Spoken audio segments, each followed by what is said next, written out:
chess friends, I hope you are doing well. Today, I have a very aggressive and adventurous chess game to share, played between Torch Chess AI and me. As you know, Torch Chess Engine is the second best chess engine in the world, and has an ELO rating over 4000. This game is very authentic, where I sacrifice my bishop, and I will share the opening tactics and middle game strategy used in this game. So, let's get started without wasting any time. I started the game with d4 and we have d5, knight f3. Here black can go with c6 or e6, therefore, I will choose c4, Torch played knight f6, and I responded with c4. Black's main options to consider are e6, and white would play knight c3 or g3. Therefore, black might respond by capturing the pawn or playing bishop before check. However, in our actual game, instead of playing e6, Torch captured the pawn with d takes e4. This is a very surprising move, as it provides me the opportunity to play e3, attacking the pawn. Playing d5 is a very bad choice because of a4, which you know very well. Some inexperienced players might consider bishop e6 to protect that pawn. But this is also a very bad choice because I can respond with knight c3 and advance my center pawns. Alright, Torch played e6, and after the pawn capture, he immediately played c5, striking in the center. After castling, we have a6 and b5 from Torch. He is lighting up the queenside with his moves, and because he is not only an AI but a Torch, which I use in my toilet if there is no electricity, he just wants to develop his bishop. Here, many players are likely to consider 8. c4, kicking out the bishop. But as the bishop moves back, bishop e7 might be considered by black to prepare for castling. Therefore, after e4, making two center pawns, bishop b7 and a3 happens on the board to prevent any sort of pawn movement on b4. After castling and some moves later, e5 will come, and therefore, you can play the secret move h4. This is a very secret move, akin to conducting an experiment in a bunker planning how to defeat black. After developing your final piece, I can respond with knight g5, attacking the h7 pawn. This significantly and vividly describes my chess opening tactics, similar to NASA inventing the Hubble telescope to observe what is happening 100 light-years away. You see an image of an alien observing you from 200 light-years away, indicating that their technology is far superior to yours. Capturing the knight would be the best move for black, but if black dares to consider h6 to kick out the knight, you can play the stunning move bishop takes h7 check. The king cannot go to g8 because of knight takes f7 check, ending the love story between the queen and the king. The king will face sad incidents and insomnia at night. After king f8, you can actually sacrifice your knight on knight takes f7 check. The queen is under attack, and black has no choice but to capture the knight, allowing you to capture the d5 knight. Consequently, queen h5 check will arrive, and the king has to move back. You can play the stunning move bishop takes h6. The game is over for black as queen g6 is coming with the idea of attacking black, and the game will be over from there. These are the opening tactics and strategy you can use in your game. You might argue that these moves are very difficult to memorize. Look, you don't have to memorize the moves, you just need to understand the chess tactics behind them, how your pieces can attack black's position. That is the key goal, the key point. Alright, going back to the position, we discovered that playing c4 is a very bad choice, which is why Torch responded with b4, attacking the knight. As the knight moves, we have bishop e7, and consequently, we have central exchanges on d4. Now, this d4 pawn becomes a backward pawn, which is not defended by any pawns. Black can initially target this pawn, and you have to protect it with your pieces, which is disadvantageous for me, but it also holds significant advantages. For instance, if you consider any normal kind of move like knight c6, I can scream loudly in the morning, breaking your sleep and sweet dream by playing d5. Attacking these pieces and capturing the pawn would result in rook e1 check, putting the king in a terrible condition due to additional moves like knight c5 and bishop a4, attacking the knight and the bishop. The game would be in my favor. However, I would not show you all the variations, otherwise, the video will be too long. I have to maintain my video points and commentary. So, going back to the position, we analyze that knight c6 is a very bad choice. After playing bishop d6, knight c5 puts pressure on the bishop like an elephant puts pressure on a rat with its leg. It's a hilarious situation. If you dare to protect your bishop by playing queen b6, I can go with knight e5, sending my knight to battle, regardless of your bishop attack. My pawn can recapture it, and even if you play short side castle, it will be just over for you. I can respond with knight c4, attacking these pieces. As the queen moves back, you see that both bishops are under attack by my knights, allowing me to capture your d6 bishop. On the next move, I will capture your b7 bishop. When problems come into your life, they do not come alone, they come with brothers and sisters, a bunch of problems. This is the ruthless truth of life.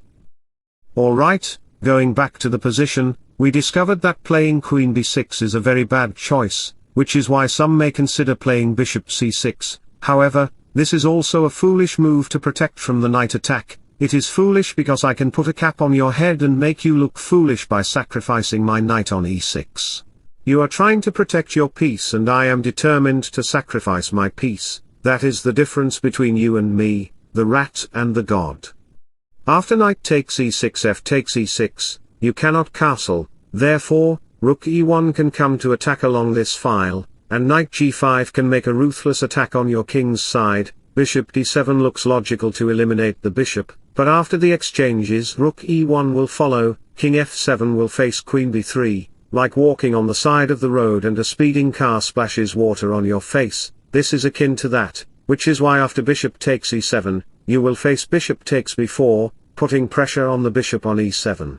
Even playing knight c6 looks reasonable to protect the bishop and also attacks the b4 bishop. However, it does not matter because E equals mc squared is already proven by Albert Einstein, and I can make my knight equal to knight e5, attacking the mass and the light, that will produce energy after I play rook e5, putting much pressure on the bishop on e7, and you will lose all the advantages, giving me a significantly favorable position.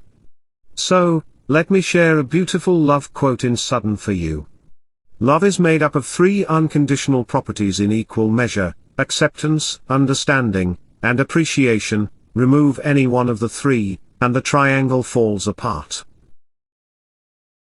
So, going back to the position, we discovered that both the bishop and queen moves are very useless. It's like going to a restaurant and receiving rotten food on your plate. This has happened to most of us. Torch just captured the c5 knight to reduce some attacks and played knight c6. So far, so good. I go with queen c1, getting away from this queen line so that I can develop my bishop to g5. After castling, we have rook d1, indirectly attacking the queen. The queen cannot go to e7 due to bishop f4. And then the bishop will go to d6, where it will have the most powerful outpost in the center. This would be very ruthless for you. Therefore, we have knight d5 followed by bishop g5, and the queen moves away. Of course, you can capture the knight on d5, winning the pawn on d5, but the bishop can make a significant indirect attack on the rook, which is very disadvantageous for me. It's like going hunting in a jungle and a lion tries to hunt you, the hunter becomes the hunted. This is akin to this position. Which is why we have bishop a4, attacking the knight. As the queen moves, the bishop moves back, and consequently, bishop g3 comes to attack along the diagonal. Torch played queen a5 to attack the bishop. Capturing the knight will not bring any advantages for me, which is why the bishop moves back to c2 to attack along the diagonal. The king, with his bodyguards, is living on this terrific Bermuda Island, and I have to make significant advances and piece combinations to invade and attack this island. The knight moves back, and we have bishop d6, the knight goes to d7, followed by a3 and knight takes c5. I played the ruthless move knight g5, attacking the h7 pawn. Playing knight f6 might be a desirable move for many chess players. It's like going on a travel and seeing a beautiful place beside a lake before reaching your destination, but that land is very isolated and horrific at the same time. Would you leave your car or keep driving? That's akin to this position. Knight f6 protects the pawn, but after queen f4, it will attack the b4 pawn. Therefore, h6 can be played by many chess players, but I can sacrifice my knight on f7, ending your life light. When you capture my knight, I can recapture the pawn, attacking the queen. As the queen moves back, b takes c5 will gain a tempo on the queen, exposing your king. This will give me a significant advantage, and the game will be in my hands. So, going back to the position, we discovered that playing h6 is a very bad choice. Noticing that the b4 pawn can be attacked, black might consider playing queen b6, but it is also a very vulnerable move, likely considered by inexperienced and fool chess players. I can capture your pawn on h7, and after knight takes h7, the f-file will be open for my queen. This is why queen takes f7 check will ruin your kingside position. As the king moves back, we have bishop e5, attacking the g7 pawn. None of your pieces can protect the pawn, which is why after rook g8, queen h5 check will arrive, and checkmate in one move is coming. The queen is not in a position to protect. Even playing bishop e4 looks reasonable to protect the knight, but I can play a stunning checkmate in Mikhail Tal's style. The spirit of Mikhail Tal comes into my body, and I, the Mikhail Tal spirit, play knight f7 check, leading to a mate. It's a great checkmate because I didn't sacrifice my queen but checkmated you with a single knight. So, going back to the position, we discovered that playing knight f6 is a very bad choice to protect that pawn. Therefore, I decided to go with h6, kicking out my knight, but I thought, wait, I will not retreat my knight because once I make a plan, I will accomplish that plan no matter what. I will play bishop h7 check. The king has no square to go but h8. Now you can pause the video here and try to figure out what I played in this position. I played a stunning move you might not imagine, knight f7 check, attacking the king and sacrificing the bishop. Consequently, queen c2 check arrives on the board, and the king cannot go to the g8 square to safeguard his position. It's like trying to protect yourself from a jaguar by hiding in a tree, but the jaguar can climb the tree and reach you. My knight can capture the pawn on h6, attacking the king. As the knight captures, queen g6 check will arrive, leaving you only one square to go. Then bishop e5 check will arrive. And the game will be checkmated after you play knight f6 and I capture it. The game will be over for you. Alright, so going back to the position, we discovered that the king cannot move back to the g8 square. That is the deficiency of your king's position, which is why, to protect the attack, the soldier arrives with his umbrella on g6. The queen goes to d2 to attack the pawn on h6, and you can see that none of your knights can protect your position to safeguard the king. Even the queen is not located on the king's side, the rook cannot safeguard the king, and your king, with only two pawns, is trying to survive like Bear Grylls on an island, facing many consequences and circumstances. Torch played g5, as it is the only move to consider, but when you play g6, the diagonal opens wide for me, and I can check you again with queen c2 check. This time it is different from the previous variation. None of your pieces can protect the black king. The black king faces a very problematic situation, like a company hiring many employees who become idle and lazy, leading the company to fail. King g7 comes on the board, and after knight e5 comes on the board, preparing to play queen g6 check, we have knight f4 to protect that square. So far so good.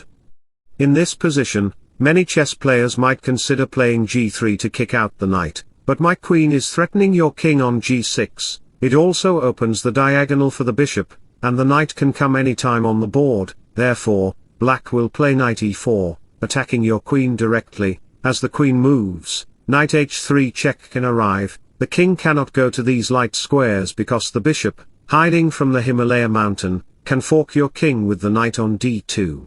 The queen will be under attack at the same time, so after king f1 happens, queen b6 can arrive to attack the pawn on f2, putting you at a significant disadvantage. Since the c-file is protected by the rook, the queen cannot arrive there to protect that square.